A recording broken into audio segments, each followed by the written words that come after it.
If you're still waiting for a sign, this is it. You owe it to you, not your parents, not your boss, not the algorithm. You owe it to the version of you that dreamed of being further along by now. The you that promised to stop starting over. The you that said, this year, it's going to be different.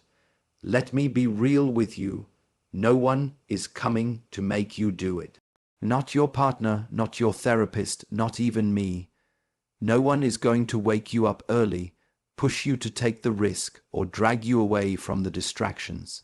That job belongs to one person, and it's the person you see in the mirror every single day.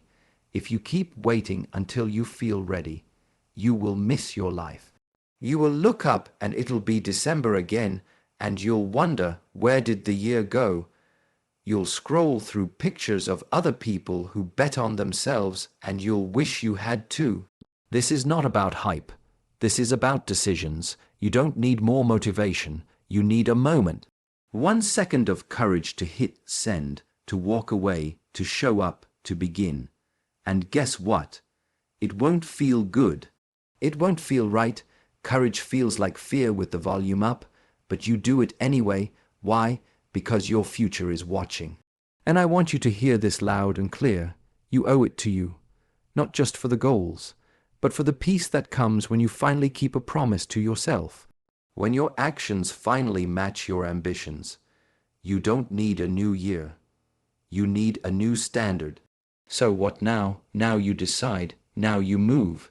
Now you act like you are worth it, because you are. 2025 is not playing with you. Time is not pausing. Every day you stall, you're building a life you don't want. So stop negotiating with your excuses. Show up, speak up, level up. You owe it to you, and no one else can pay that debt but you. Let me tell you something that most people don't want to hear. Asterisk, asterisk. No one is coming to save you, asterisk, asterisk. Not in 2025. Not ever. You can wait around for a sign, for some perfect moment, for a mentor, a miracle, or for someone to come knock on your door and drag you into your dream life. But it's not going to happen. And deep down, you know it. You owe it to you because asterisk, asterisk, this is your responsibility, asterisk, asterisk. Your life, your choices, your next step, it's all on you. And that might sound heavy, maybe even unfair, but it's actually the most liberating truth you'll ever hear. Because if it's on you, then you have the power to change it. And I don't mean in a fluffy you can do anything kind of way. I mean in a asterisk, asterisk, real, raw, stop lying to yourself, asterisk, asterisk kind of way. Too many of us are sitting around waiting for motivation, inspiration, or clarity. And while you're waiting, your potential is being wasted. You're busy pointing fingers, blaming your past, your parents, the economy, your boss, your anxiety, and I get it. Those things are real. Life is hard, but they are not the reason you're stuck. You're stuck because you're waiting for someone else to show up and change things for you. But no one is coming. You don't need more time. You don't need another plan. You need to realize that asterisk, asterisk, it's up to you now, asterisk, asterisk. That voice in your head telling you that you're not good enough, that you're too late, too old, too behind, it's lying to you. You are not behind. You're exactly where you need to be, but only if you finally decide to take control of your life. And it's not about some massive transformation.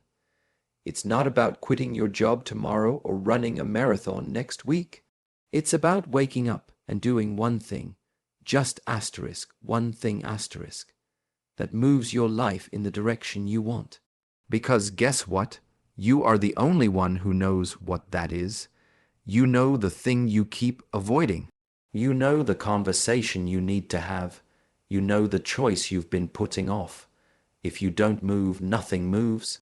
If you don't take the step, nothing changes. You've been telling yourself, I'll do it when I feel ready.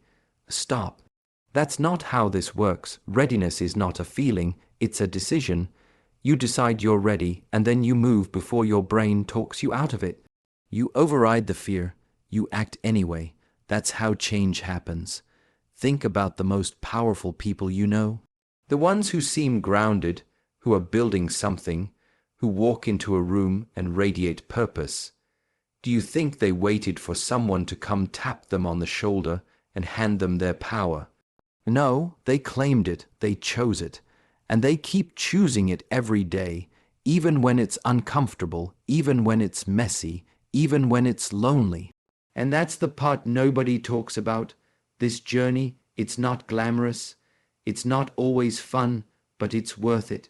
Because waking up every day and knowing you're building something that matters to you, not for validation, not for applause, but because you owe it to yourself, that is a different kind of peace. It's a different kind of pride, and no one can give that to you. You have to earn it. We live in a world where it's easy to blame, easy to scroll, compare, and complain. It's easy to say, well, they had help, they had money, they had support, and maybe they did. But none of that matters if you don't show up for you. Every single day you delay your dreams because you're hoping someone else will make it easier. You are giving away your power. Stop outsourcing your responsibility. Stop expecting someone else to build the discipline, the confidence, the momentum for you. You can have support, you can have people cheer you on, but they can't do the work. They can't have the hard conversations. They can't rewrite the story you're stuck in. Only you can. You're not weak, you're not broken, you're just scared. And that's human. But the question is, are you going to keep letting fear hold the pen, or are you going to take it back? Because no one is coming to save you. You owe it to you. Discipline isn't punishment. It's not some rigid, exhausting lifestyle that strips the joy out of life. It's actually the opposite. Discipline is freedom. Discipline is the highest form of self-respect. It's the love letter you write to your future self every single day, not with words, but with action. That alarm clock you refuse to snooze, that workout you don't skip, that boundary you uphold, those are all little messages that say, I've got you, I care about where we're going, we've glamorized motivation. We keep chasing it like it's the magic key. But motivation is unreliable. It shows up when it wants to, and it disappears the moment things get hard. You don't need motivation. You need discipline. Discipline is what shows up when you don't feel like it. It's what keeps you moving when the excitement wears off. And in 2025, if you're serious about becoming who you say you want to be, then discipline cannot be optional. There's this lie we've been sold, that doing hard things means you're forcing it, that pushing yourself means you're being too aggressive, that saying no to distractions is too strict. It's not, it's necessary. Look, discipline doesn't feel good in the moment. It feels like discomfort. It feels like saying no, when every part of you wants to say just this once. But every time you choose discipline, you're casting a vote for the future you want, not the one you'll regret. And don't get it twisted. Discipline is not about being perfect. It's about being consistent. It's about doing what you said you would do even when no one's watching, even when it's inconvenient, even when no one's clapping. That kind of consistency builds real confidence. You stop needing external validation because you trust yourself. And that trust, that's where everything changes. Think about the last time you let yourself down, when you said you'd do something and didn't follow through. You felt it, right? That quiet disappointment, that voice in your head whispering, see, you can't stick with anything. That's not a voice to ignore, that's a signal. Not to beat yourself up, but to wake up. Because if you don't build discipline, you will keep breaking your own heart, over and over again. And here's the truth, no one can build discipline for you. You can read all the books, listen to all the podcasts, get all the accountability partners in the world. But if you don't make the decision to show up for yourself, none of it matters. You have to decide right now that your future matters more than your mood, that your goals matter more than your comfort, that your life is worth the effort it takes to live it well. You're going to have days when it feels pointless. You're going to want to quit. You're going to ask yourself if it's even working. Keep going anyway. Because the results don't show up immediately, but the change is already happening. Every time you choose the gym over the couch, the work over the distraction, the growth over the excuse, you're becoming the kind of person who doesn't quit on themselves. And that's the thing, discipline rewires your identity. You stop being someone who waits for the right mood, and you become someone who moves no matter what. You stop being controlled by your circumstances, and you start controlling what you can, your choices, your habits, your focus. That's power, and in a world full of noise, being grounded in your own power is rare. It makes you dangerous in the best way. So when the alarm goes off, get up.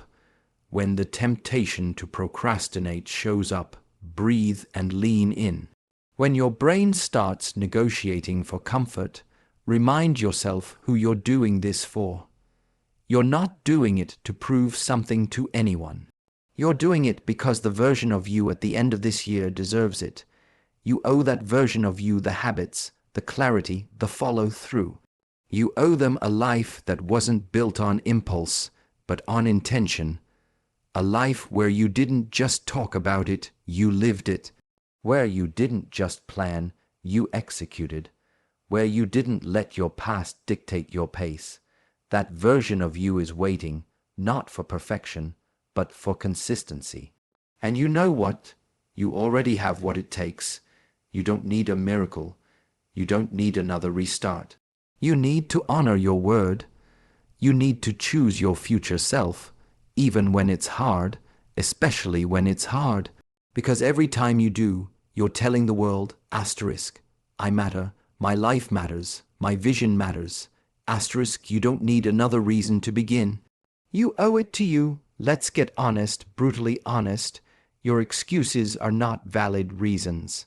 They're lies, clever little lies that sound logical, that feel reasonable, that you've repeated so many times, they've become your truth.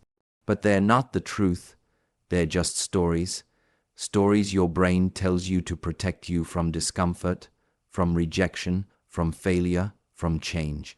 But they're also the very things standing between you and the life you keep saying you want. You tell yourself you're too tired. You don't have time. You're not ready. You need to figure it all out first. You say, asterisk, it's not the right season. I have too much going on. I'll start after this weekend, this launch, this project, this trip.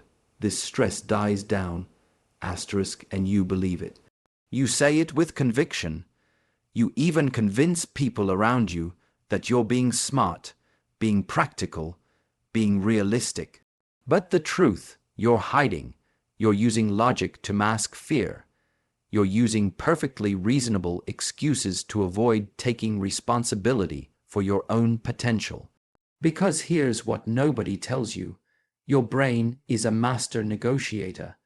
It knows how to talk you out of everything that might change you. Every time you're about to step into discomfort, into uncertainty, your brain will serve you a buffet of reasons to stay where you are.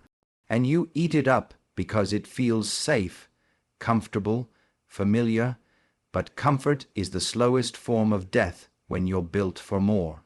And you know it too, that voice inside that whispers asterisk, This isn't it, asterisk, asterisk. You're meant for more, asterisk, asterisk. Why are you playing small, asterisk? That voice is not your enemy. That's your truth trying to break through the noise. That's the real you, the courageous you, the one buried under all the excuses you've dressed up as logic. And look, I'm not saying your life isn't hard. I'm not saying the reasons you feel stuck aren't real. You might be dealing with pain, loss, exhaustion, fear, yes, those are real. But you don't get to use your circumstances as permanent permission to play small. You don't get to stay on pause and blame the world. Life will always give you reasons to wait. You have to choose to act anyway. You have to stop romanticizing your excuses. Stop letting them sound noble, telling yourself you're protecting your peace. By avoiding the uncomfortable thing that would stretch you isn't self-care. It's self-sabotage. Saying, I don't want to burn out, when you haven't even lit the fire yet. That's fear in disguise, and fear wears a lot of costumes. Procrastination, perfectionism, overthinking, waiting for clarity, wanting the plan to be just right. It's all the same thing. It's fear saying, asterisk, what if I fail? Asterisk, but here's what you're not asking. Asterisk, what if I succeed? Asterisk, asterisk, what if I actually have what it takes? Asterisk, asterisk, what if the only thing in my way is my own unwillingness to stop hiding behind these excuses? Asterisk, you want clarity, take action. You want confidence, take action. You want results, take action. Because action is the antidote to every excuse you've been nursing like a safety blanket. Stop telling yourself you need to feel ready. You don't. You need to feel willing, willing to do it scared, willing to show up messy, willing to fail forward. That's what separates the people who actually make things happen from those who just talk about it. Excuses feel protective, but they're corrosive. They slowly eat away at your trust in yourself. Every time you break a promise to yourself because of an excuse, you chip away at your self-respect. And that's why you feel stuck. That's why you don't believe in yourself anymore. It's not because you're incapable. It's because you keep proving to yourself that your excuses are stronger than your commitment. But they don't have to be. You can take your power back, one choice at a time, one uncomfortable decision at a time, one moment of honesty at a time. Start calling out your own BS. Stop giving your excuses the final word. Look yourself in the mirror and say, asterisk, I'm not doing this anymore. I'm not letting fear wear a costume and run my life. I'm not letting logic be the reason I stay stuck. Asterisk, because when you finally strip the excuse of its costume, what's left is a decision, a choice. You either do it or you don't. You either show up or you sit out. You either choose growth or you choose regret. You owe yourself more than a story about why it can't happen. You owe yourself action. You owe yourself honesty. You owe yourself follow through. You owe it to you.